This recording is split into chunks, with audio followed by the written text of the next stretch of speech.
అధ్యక్ష, గౌరవ మంత్రి గారు ఈ 14-19 మధ్యకాలంలో స్మాల్ స్కేల్ ఇండస్ట్రీస్ కి ఇన్సెంటివ్స్ ఇచ్చామని చెప్తున్నారు అధ్యక్ష. నాకు తెలిసి 14-19 మధ్యకాలం ఇన్సెంటివ్స్ ఏమి ఇవ్వలేదనేది మా సమాచారం.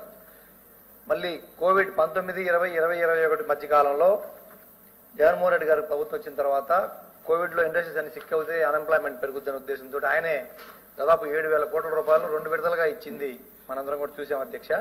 ఇది కేంద్ర మంత్రి భానుప్రసాద్ సింగ్ గారు స్వయంగా పార్లమెంట్ లో వెల్లడించారు అధ్యక్ష.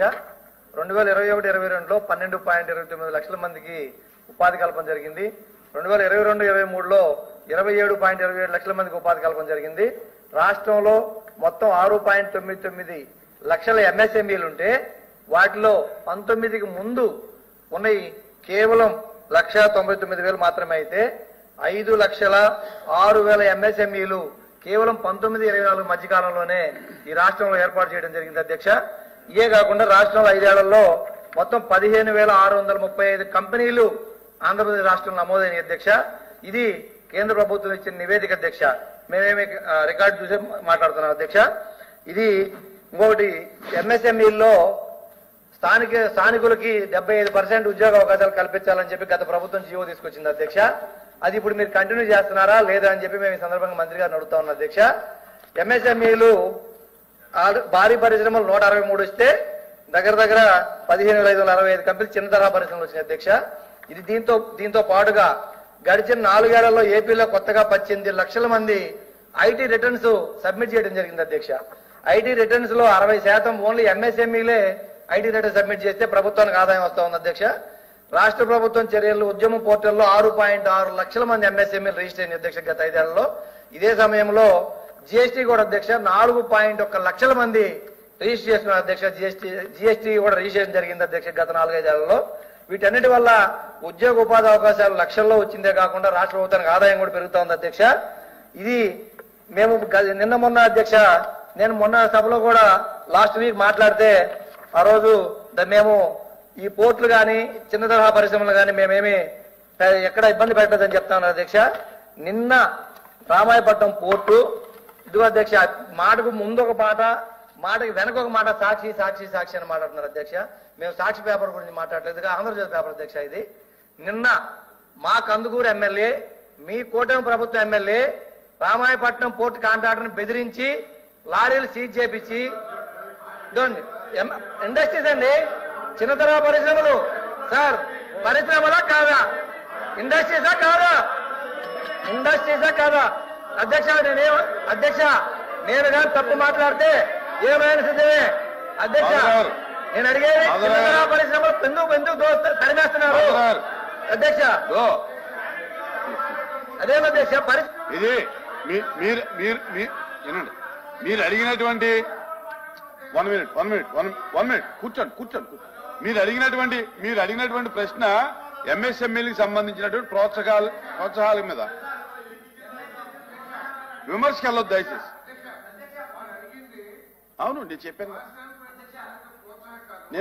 చెప్పానండి. ఇప్పుడు చెప్పాను, మీరు అడిగిన ప్రశ్న మీరు అడిగింది ఎంఎస్ఎంఈ ప్రోత్సాహాల మీద. మంత్రి గారు ప్లీజ్ కూర్చోండి. మంత్రి 1 మినిట్. మాధవరావు, మీరు అడిగినట్టు మధ్యలో నేను చెప్పాలని పూర్తిగా చెప్పడం బ్రేక్ చేస్తున్నారు అధ్యక్ష. చెప్పి పూర్తయిన తర్వాత మీరు సమాధానం చెప్పడం నాకు అభ్యంతరం లేదు అధ్యక్ష.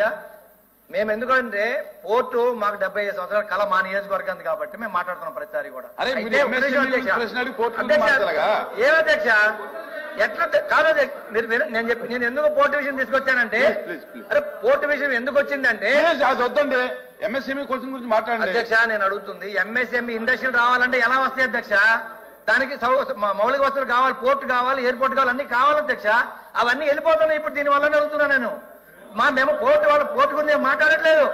పోర్టు ఆగిపోతే మా ఏరియాలో ఒక్క ఇండస్ట్రీ కూడా రాదు. నేను గట్టిగా చెప్తాను అధ్యక్ష. ఈ రోజు ఇండోసోల్ వచ్చిందంటే కేవలం పోర్టు వచ్చింది కాబట్టి ఇండోసోల్ వచ్చింది. రేపు మీ పెట్రోకెమికల్ గాడి ఎలా వస్తుంది? పోర్టు లేకుండా ఎన్ని వస్తాయా?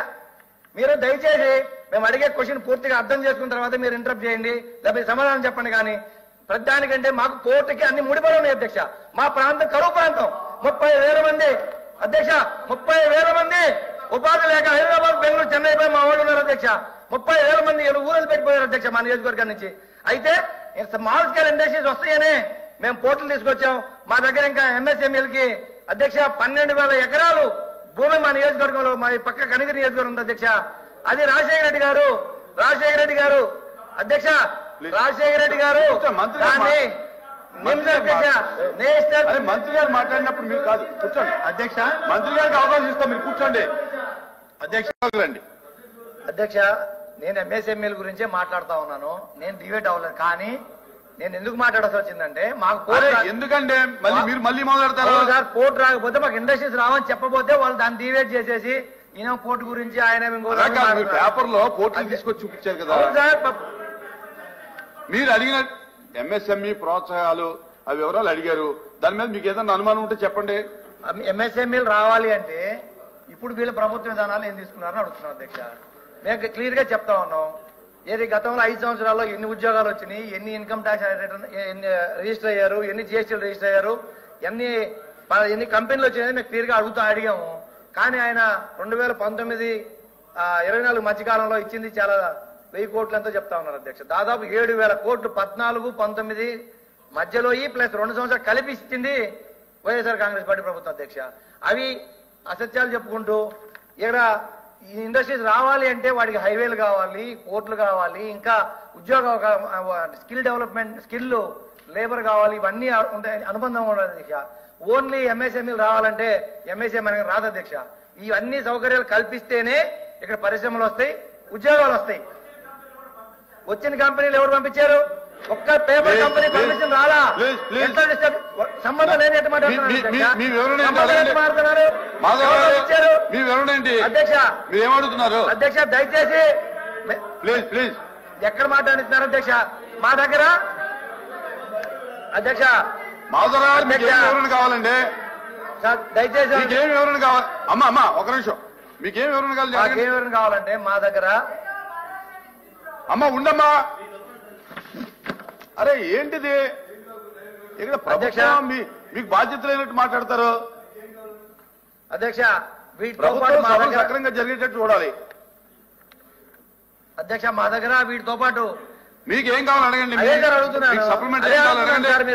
నోట్లో నుంచి మాట రానియండి సార్ బయటికి. మా దగ్గర 12,000 ఎకరాలు రాజశేఖర రెడ్డి గారి టైంలో ఎంఎస్ఎంఈల కోసం నేషనల్ ఇన్వెస్ట్మెంట్ మ్యానుఫ్యాక్చరింగ్ జోన్ అని చెప్పి దానికి అలకేట్ చేయడం జరిగింది అధ్యక్ష. అతి తక్కువ ధరకి గైడ్ లైన్ వాల్యూ 2.5 లక్షలు ఉంది అధ్యక్ష. 6 నుంచి 7 లక్షల రూపాయల లోపల మీరు ఆల్రెడీ 4,000 ఎకరాలు గవర్నమెంట్ సబ్మిట్ చేయడం జరిగింది. మళ్ళీ 4,000 ఎకరాలు గవర్నమెంట్ అసైన్మెంట్ ల్యాండ్ ఉంది అధ్యక్ష. రైతుల భూములు కూడా 4,000 ఎకరాలే ఉంది. అది కూడా మీరు 6 నుంచి 7 లక్షల రూపాయల లోపల అక్వైర్ చేసేదానికి మీకు అవకాశం ఉంది. కాబట్టి ఆ 12,000 ఎకరాల్లో మీరు ఎంఎస్ఎంఈ ఇండస్ట్రీస్ అన్ని కానీ అరేంజ్ చేయగలిగితే అక్కడ కనీసం 1,00,000 ఉద్యోగాలు వచ్చేదానికి అవకాశం ఉంది. ఈ 1,00,000 ఉద్యోగాలు వచ్చేదానికి అవకాశం ఉంది. ఇండస్ట్రీలకు కూడా అధ్యక్ష వెలుగొండ నుంచి కానీ సోమశిల నుంచి కానీ కొన్ని నీళ్లు తీసుకోవచ్చు. అవన్నీ కూడా నేషనల్ హైవేస్ ఇప్పుడు అది ఏం తీసుకోవాలి ప్రభుత్వం చేస్తుంది సార్. ఎంఎస్ఎంఈలు రావాలంటే దాంట్లో ఇవన్నీ కావాలి సార్. అందుకే 10 ఏళ్ళు 20 ఏళ్ళు ఆగిపోయింది సార్. 2004 నుంచి ఇప్పటి వరకు ఆగిపోయింది. గత ప్రభుత్వంలో మేము దాన్ని మూవ్ చేసాం. మళ్ళీ మీరు దాన్ని మూవ్ చేయమని అడుగుతా ఉన్నాం అధ్యక్ష. ఏమీ లేవని చెప్పి వాళ్ళని ఆపేస్తున్నారు అధ్యక్ష. మా దగ్గర కూర్చో రవీంద్ర గారు సూటిగా